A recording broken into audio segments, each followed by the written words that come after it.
Hi everyone, this is a help video for equations level 5 on Canvas.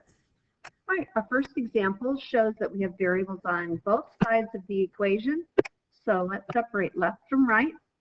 On the left side, we have a distributing question. So we need to distribute the 5 times x and 5 times negative 3. 5x, and then 5 times negative 3 is negative 15. Drop down our equal sign and the rest of the equation. Okay, our goal is to get the x's on one side and numbers on the other. I'm going to take this 5x and get rid of it on the left side by using the inverse operation. So let's do minus 5x and minus 5x here. On the left side, that's gone. You are left with negative 15, the equal sign. 8x minus 5x is 3x. And plus 6. Now it's just a basic two-step equation, so let's do minus 6 on both sides. You're left with 3x equals a negative and negative. We need to add those together. That would be negative 21. Our last step would be to divide away the 3. And x is going to equal negative 21 divided by positive 3 is going to be a negative 7. All right. For question number 2, this is similar to your question on Canvas. Again, if you can separate the left from the right, that helps. We need to distribute the 2 with the 4y and the negative 8. Rewrite the equation as 8y minus, this is going to be a negative 16, minus 16 is going to equal, this side we have to distribute the 6 on both of those, so that would be 6y plus 18. All right, our next step is to get the variable on one side. Instead of minusing 8y, I'm going to subtract 6y because I'll end up with a positive y on the other side. Let me show you what I'm talking about. 8y minus 6y, that's going to be positive 2y. Rewrite the equation. Drop down that negative 16, drop down your equal sign, and drop down that positive 18. Now it's a two-step equation, so let's do plus 16 to cancel out that minus 16.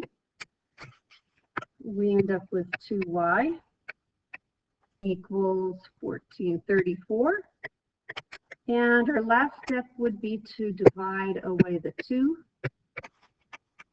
And that is going to leave us positive 17. All right, last example. This question is similar to your number 3 on Canvas. Left from the right, we have w's on both sides. Now, I don't want to minus the w on this side because that will leave you nothing on this side. So let's leave it there. And I'm also looking at the right side here. It looks like we need to do some distributing right now. Later in 8th grade, they'll show you how you can divide away this without distributing, but that's an 8th grade thing. So when I multiply 0.2 times w, I get 0.2w. When I do 0.2 times 6, it's the same thing as a 12, but there's one number after the decimal, so your decimal would be right there. So this would be plus 1.2. Rewrite the equation by dropping everything else down. All right, next step. We need to get our w's together. So I'm going to minus 0.2w here. That will cancel these out. Minus 0.2w here. This is going to leave me a positive 0.3w. Drop down your equal sign and a 1.2. All right, our last step. We need to get this away from our variable, so we're going to use division. So this is divide by 0.3w. Well, not the w, leave the w there. Divide by 0.3, and on the other side, divide by 0.3. This is a w. You have a calculator, you're welcome to use that. It's actually not hard, 1.2. You just have to move that decimal over. That decimal goes over. So it's just 3 goes into 12, which is a positive 4. All right, that's it.